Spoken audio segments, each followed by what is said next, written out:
Namaskar. Today we are meeting for third session on education about yoga. The basic problem that you will face is that we have been indoctrinated that yoga is a practical subject, and we have gone overboard thinking that it is activity and it is something to be performed, it is something to be done. But I want to introduce to this unique perspective that there is a lot of education in yoga. We need to know something before we do something. There are two ways. One, you can do and then learn. There are certain realms of knowledge where you do and learn. But then there is something like learn and then do. Now in this education, it is important that we try to know something about yoga and then see how we go about doing it. As I've been stressing on the distinction between posture and an asana. So let me say at the outset that the postures commence with biomechanics and the postures culminate with biomechanics. So through and through there are biomechanics in postures. Then where does yoga come in postures? The postures are necessary. We must learn the posture. It should be a workable posture, proper posture, good posture. And through such posture, we need to learn yoga. Now let me illustrate this. Now you can set it out in Virasana. So if it is a posture, how will we go about? Keep your feet turned out properly. Rotate your calf muscle inside out. Rotate your thigh muscle outside in. And then sit properly. Sit straight.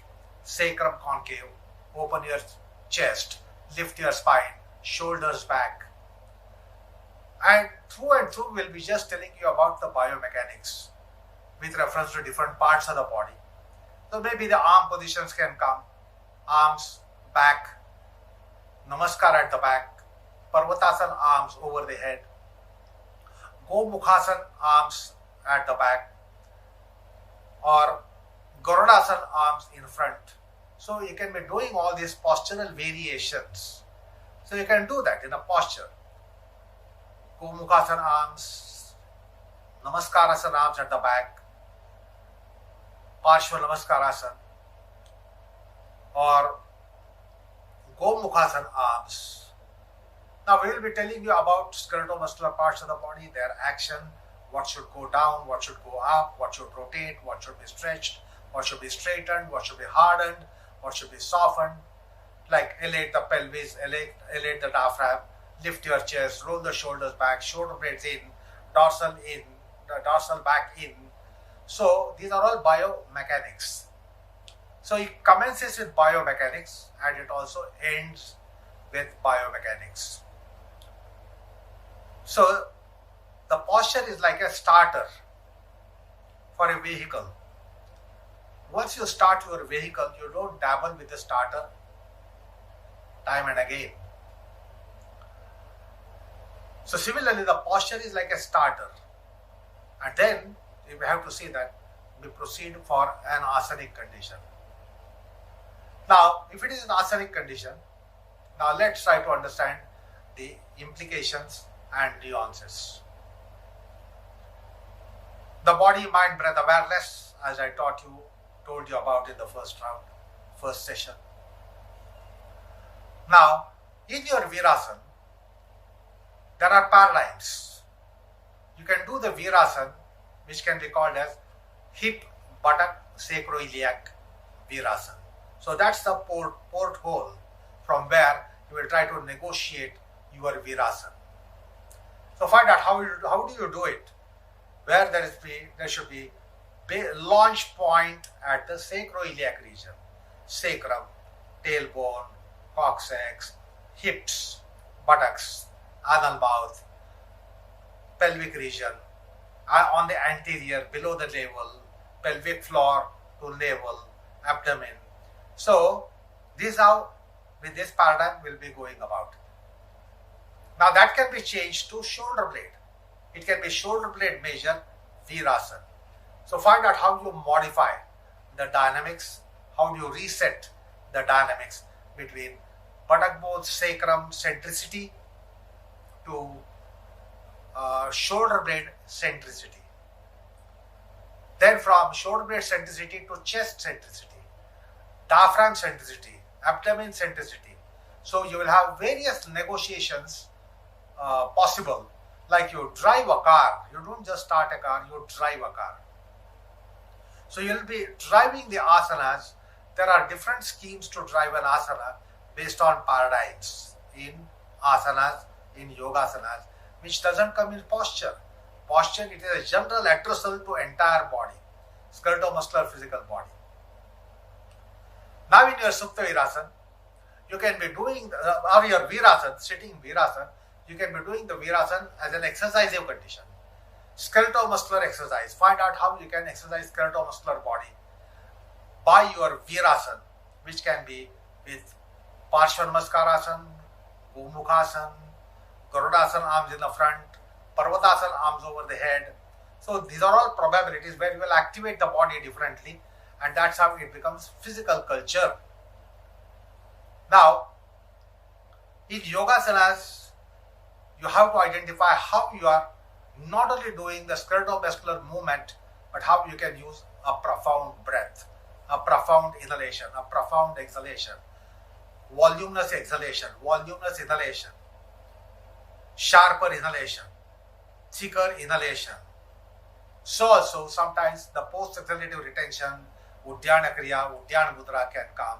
So you will make the negotiations more profound by applying the breath on your skeletal-muscular body. So also you can apply your mind on your skeletal-muscular body, which will significantly contribute, such as by will, by volition, by resoluteness. If you are going to exercise the body, you require a typical mind culture to be exercising skeletal-muscular body.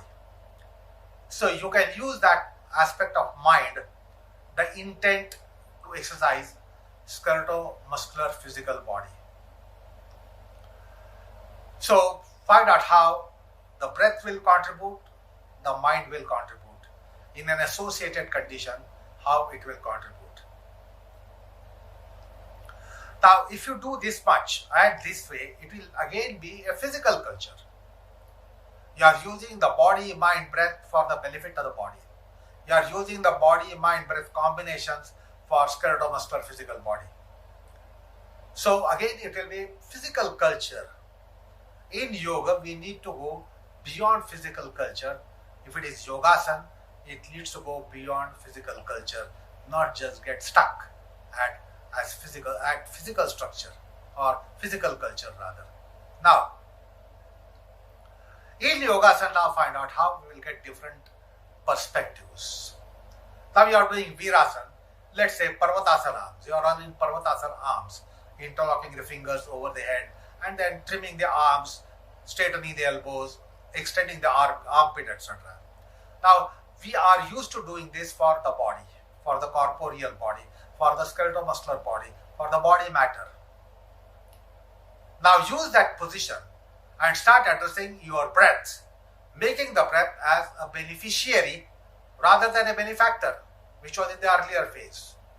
Now find out how you can be using the voluntary breath, the deeper breath, and give benefits to breath by Virasana chest, by Virasana back, by Virasana spine, by Virasana abdomen, by Virasana pelvis, by Virasana hips, buttocks, ilium, perineum. So the breath should be a significant beneficiary, which as I said is the breath set addressal.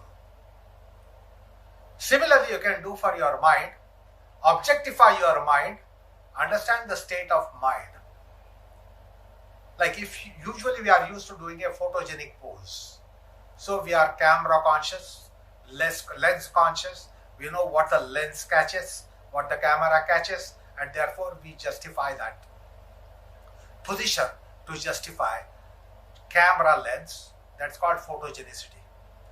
Now imagine that there is a instrumentation to monitor your breath, whether you are activating the breath, whether you are giving benefit to breath, whether the breath is a beneficiary, exhalatively, inhalatively, how the breath is beneficiary by this Parvatasana Virasana.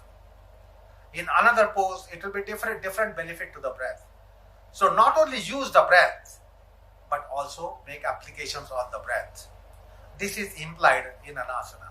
Similarly, your mindset. Imagine that there is an instrument which is catching your brain waves, alpha, beta, gamma rays of your brain. The brain functioning as if there is an encephalogram going on, monitoring the functions of the brain, monitoring the benefits to the brain. So we can use the brain and we can give benefit to the state of the brain as well by yogasana. In posture it doesn't happen, it is not considered so much.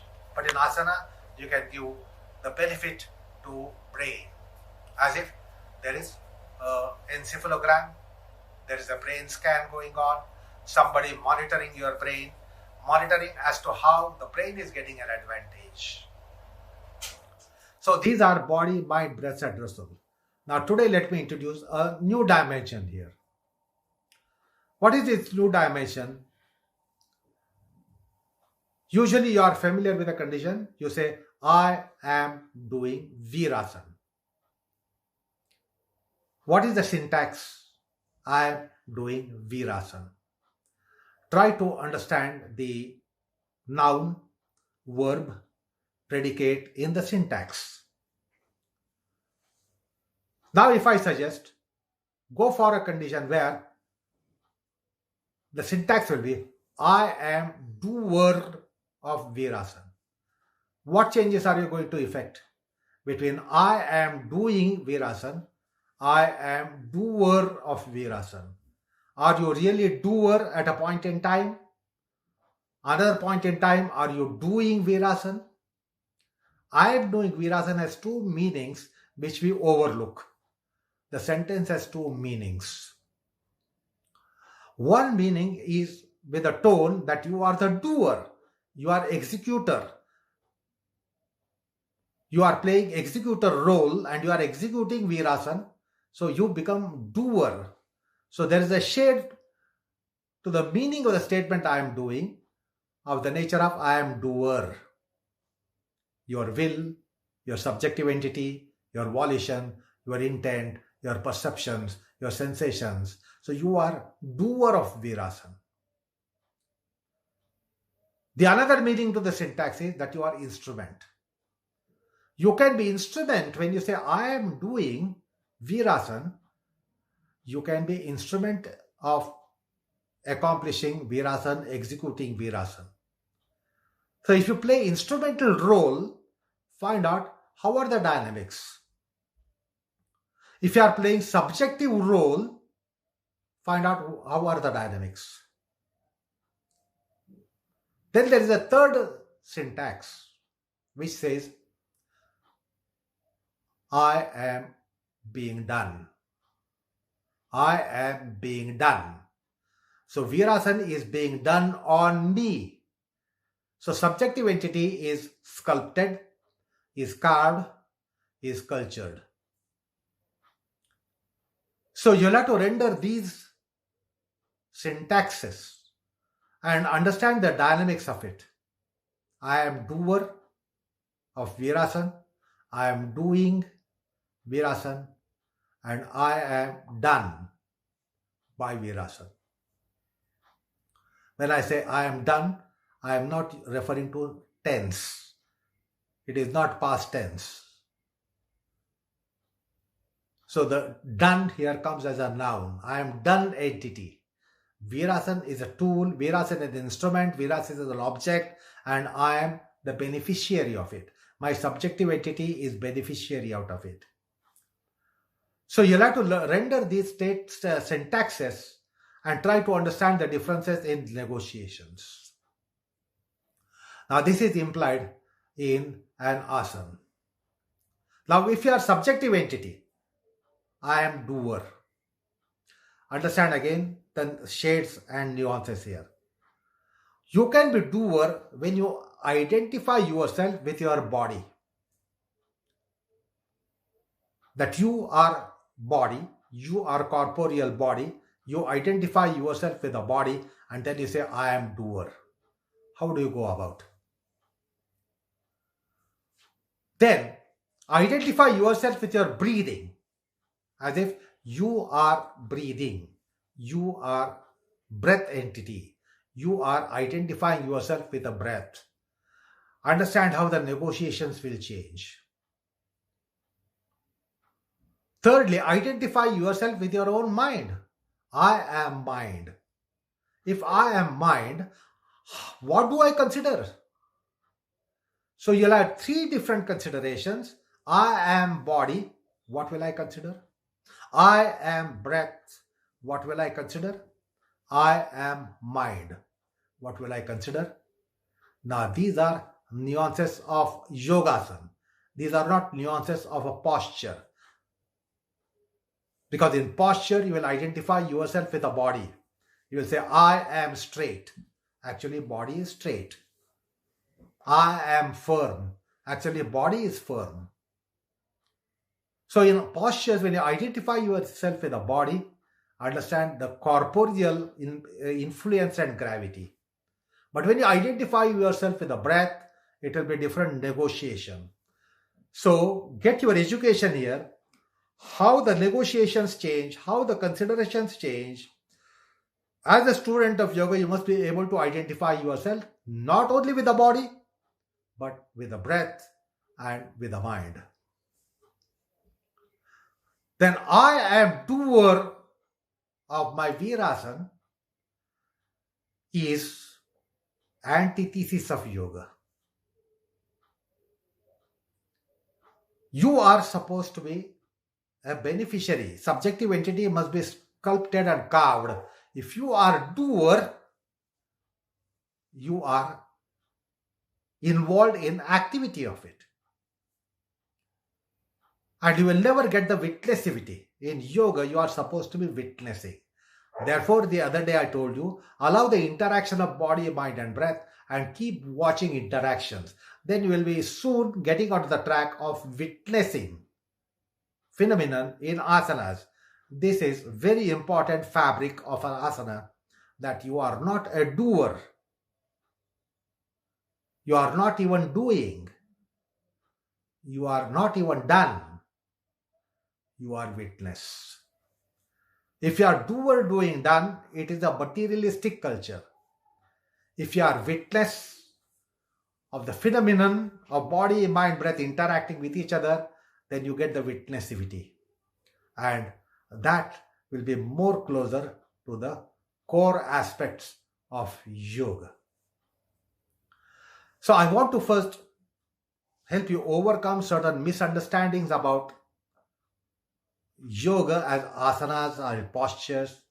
We don't really see distinction between the two. Posture is asana, asana is posture for us, but that is not true. Get this education, then you will know what are the dynamics of asanas. Similarly, there is a misconception about yamas and niyamas, on which I am going to touch in the next session. Yamas and niyamas are considered as moral, ethical practices. When in the scheme of Patanjali, when it comes yamas and niyamas, they are not moral, ethical practices. They are not moral, ethical principles. They are called ethico-religious principles. This needs a disillusionment, because most of us believe that these are moral, ethical principles, which are not. This I reserve it for the next session.